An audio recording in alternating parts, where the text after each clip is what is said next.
그러니까 세계 석학들이 문재인 대통령의 리더십을 극찬한 이유를 알겠어요. 그러니까 판문점 4.27 판문점 선언 이후에 발빠른 동북아 정세를 거의 주도적으로 끌고 다니면서 국제적 외교를 펼치고 있거든요.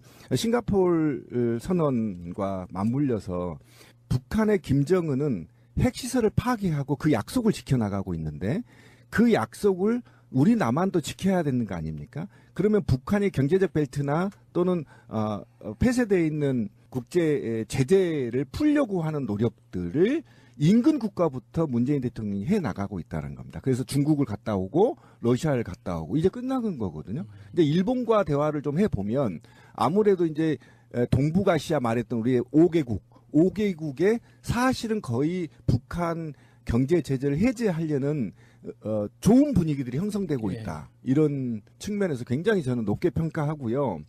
정말 제 이 감동 때문에 말을 잘 못하겠는데 저는 좀 남다른 게 있어요. 왜 그러냐면 이쪽에 저희가 어렸을 때 민족주의적 사고를 갖고 있었던 측면을 한번 본다면 17세기, 16세기가 소빙하기라고 해요. 그때 유럽인들이 러시아를 장악하기 시작합니다. 그래서 러시아의 여우를 때려잡아서 잡기 위해서 미국이 대륙을 점령하듯이 유럽인들이 러시아 대륙을 토착민들을 다 살상하고 죽이기 시작하거든요. 거의 다 죽여버려요. 80% 정도 죽여버리고 그 땅을 차지하게 됩니다. 유럽인들이. 그 이후에 사실은 20세기 초반에 와서 이념적 군사적 지역으로 완전히 동북아시아가 묶여있는 상태예요. 그러니까 러시아를 중심으로 14개 국가 정도가 있거든요. 그리고 이곳에는 약 130개 민족이 살고 있어요. 사실은. 거기에 몽골이 막혀 있죠. 중국에 의해서. 중국이 공산주의의 노선을 걸었었죠. 북한이 막혔죠. 그리고 이 북과 중국과 몽고, 소비에트 연방 이 4개 국가들이 완전히 고립된 상태로 미국이 서방국들이 만들었단 말이죠. 이거를 이제 역사적으로 말하면 해양 세력이 대륙 세력을 차단하고 있다. 이렇게 이제 얘기하는 역사학자들도 있습니다. 그런데 이곳은요, 경제적, 군사적, 이념적 고립된 상태였었어요. 그리고 그것을 우리 한반도 입장에서 보면 지정학적 위치라고 판단하고 있었던 겁니다. 그래서 우리가 역사에서 지정학적 위치, 불리한 위치라고 얘기했던 것은 해양 세력과 대륙 세력들이 맞부딪힌 곳이 한반도였다 이런 거잖아요.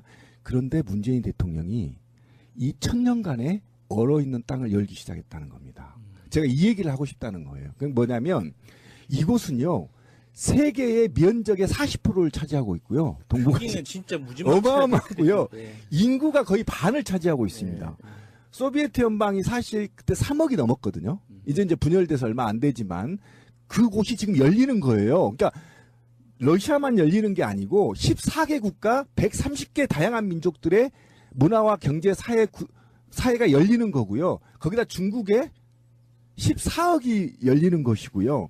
이게 미래 인류에서, 그러니까 지구에서의 미래의 먹거리가 여기에 있다는 겁니다. 그런데 한번 봅시다. 러시아는 이미 발전할 것만큼, 아니, 유럽은 발전할 만큼 했습니다. 포화 상태입니다. 미국도 마찬가지입니다. 그러니까 경제적 신자유주의를 중심으로 해서 식민지를 만들지 않으면 미국 경제는 죽습니다. 그런데 이 동북아 유라시아 국가들은요, 자생적으로 살아날 수 있어요. 땅도 넓고요. 자원도 풍부하고요. 그 다음에 이념적으로도 굉장히 발전되어 있습니다. 그죠? 한번 공산사회, 사회주의를 해본 국가들이 있고 이념이 있어요. 그 다음에 군사요? 미국보다도 강국입니다.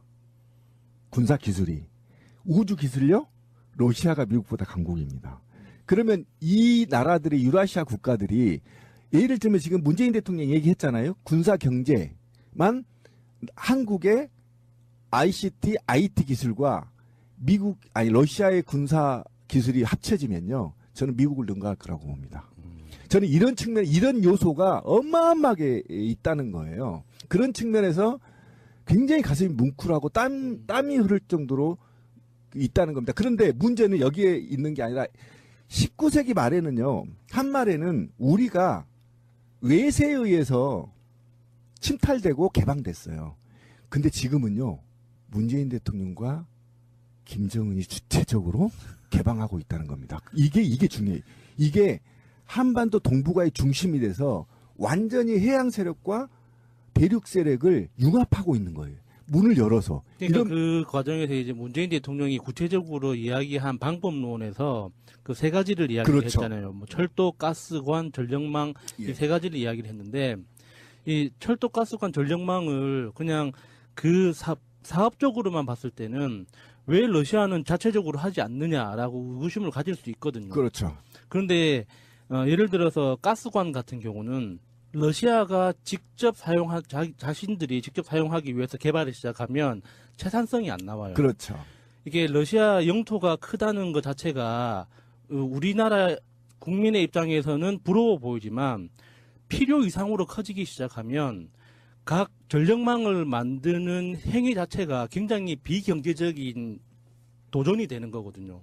그래서 그 전력망에 참여하는 국가나 경제적 이익단체들의 숫자가 많아져야지 전력망을 건설하고 가스관을 건설하고 가스를 사용해서 전력을 만들든 열을 발생하든 이렇게 돌아갈 수가 있는데 그렇죠. 러시아는 국토가 이제 면적이 지나치게 크기 때문에 그 발전소 하나에서 다음 발전소까지 연결되는 전력망이 비효율적이에요. 그래서 각 전력망 자체를 구성할 때 러시아만 사용하는 게 아니라 각 개별 국가로 송전한다, 수출한다, 그렇죠. 전력 네, 수출한다라는 개념이 부과되지 않으면 러시아로서는 전력 사업을 전개할 만한 유인 요소가 없거든요. 그렇죠. 왜 그러냐면 그렇기 때문에 이게 가스관도 그렇고 전력망 사업도 그렇고 철도도 그렇고 러시아 이게 우리만의 이익이 아니라 러시아를 위해서라도 해야 되는데 맞습니다. 남북 관계가 해결되지 않고 태평양을 통해서 그 유라시아 대륙으로 진입하는 그 관문. 입구가 열리지 않고서는 러시아가 뭐 가스관이든 철도든 전력망이든 만들어낼 유인 요소가 없어요, 지금으로는. 맞아요. 그런데 이제 문재인 대통령이 그걸 명시적으로 이제 선포한 거죠. 우리는 언제든지 준비가 돼 있다. 그런 당신들한테 필요한 자원을 건설할 수 있는 기술과 능력과 자본과 그렇죠. 그리고 정치적인 환경까지 만들어져 가고 있기 때문에 우리 앞으로 잘 살아보자라고 이야기를 하니까 이게 러시아 사람들은 사실 한국 잘 모르거든요. 특히 그 정치 엘리트들일수록 그냥 북한이랑 비슷하겠지 뭐. 그 정도. 그냥 뭐 동양인들 좀 있는 그 모여 사는 나라겠지 그 정도의 관심이지만 러시아 자국한테 절대적으로 필요한 어떤 기술과 자본을 공급할 수 있는 주체로서 이런 이야기를 꺼내면 그 시선이 확 달라지는 거죠. 그래서 문재인 대통령이 극찬을 받았던 이유가 희망을 등에 안고 갔다면 경제적으로 지금 굉장히 피폐해 있거든요. 그런데 아까 말한 대로 채사성이 맞지 않다는 게 이게 1억 4천밖에 안 돼요, 러시아 인구가. 근데 땅은 엄청나게 넘잖아요. 네. 막 부국까지 다 지을 거잖아요. 근데 이게 한국이 휘발유가 970원일 때요. 러시아가 170원이었어요, 휘발유 1리터가. 그러니까 기름만 써도 가스를 개발 안 해도 그냥 자원이 풍부한 나라입니다. 그러니까 이런 거를 전부 인접국가한테 팔아먹어야 되는데 국제적 경제 제재 때문에 전부 할 수가 없는데 이거를 지금 문재인 대통령이 열겠다는 거예요.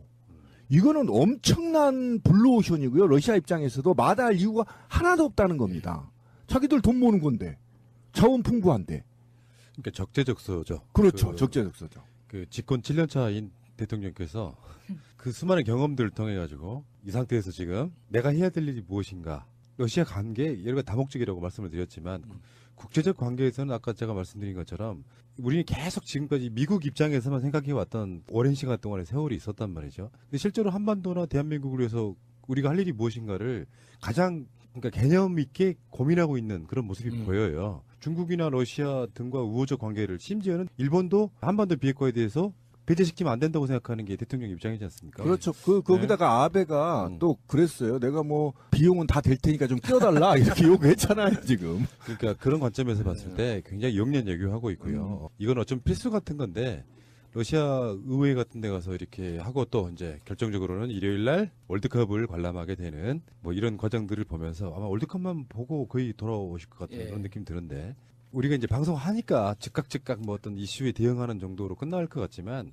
시간이 정말 많이 지난 뒤에는요. 이게 문재인 대통령 집권 1, 2년 차에 행해졌던 이 모든 것들이 한반도에서는 굉장히 중요한 의미를 갖고 있는 국회의원들 피감기관 돈으로 어디 외유 나가고 이런 거랑은 완전히 반대 성격의 진짜 필요한 외교를 하고 있다.